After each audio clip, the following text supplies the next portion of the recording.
Franklin and the Tooth Fairy, written by Paulette Bourgeois, illustrations by Brenda Clark. Franklin could count by twos and tie his shoes.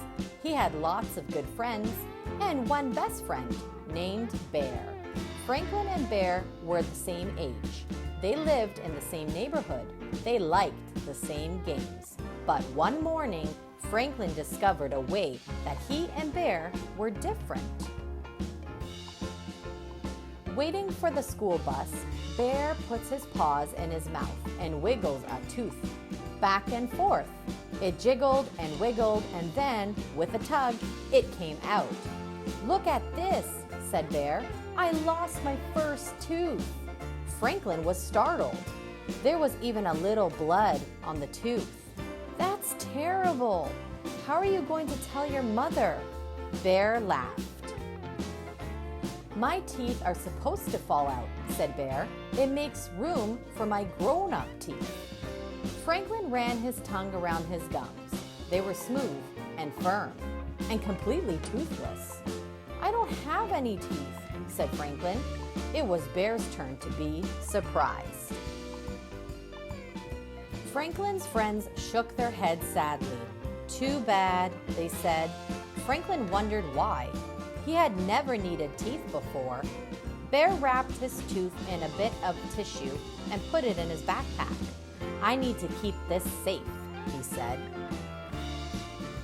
All the way to school, Franklin wondered why Bear wanted to keep his old tooth, especially if he was going to get a brand new grown-up tooth. Now that was exciting.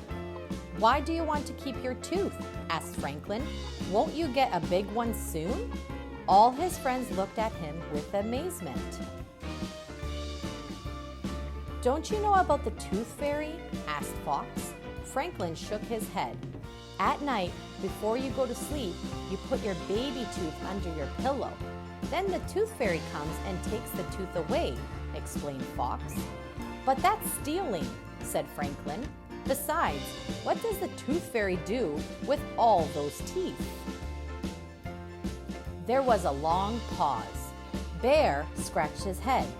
Fox swooshed his tail, and Rabbit twitched.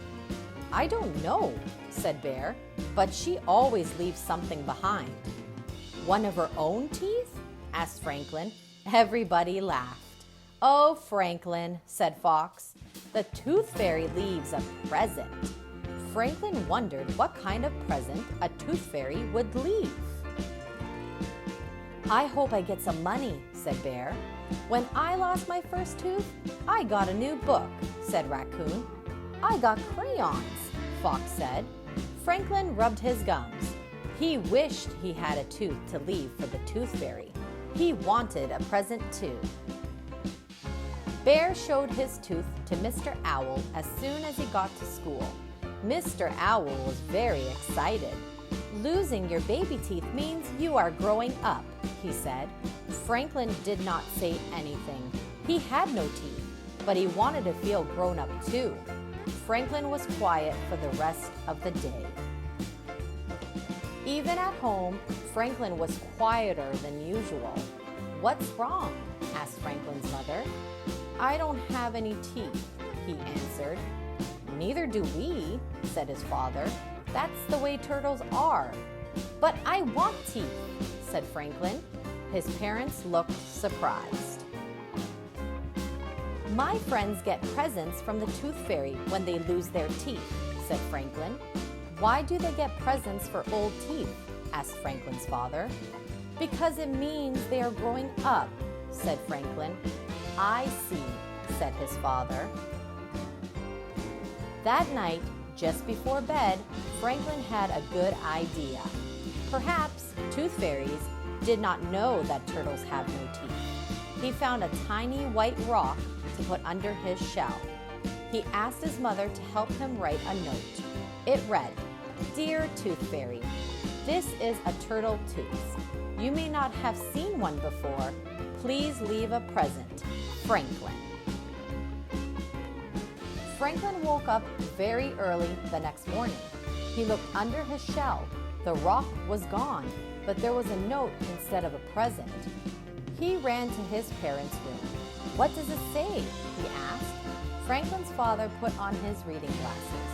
"Dear Franklin, sorry, turtles don't have teeth. Good try. Your friend, the Tooth Fairy."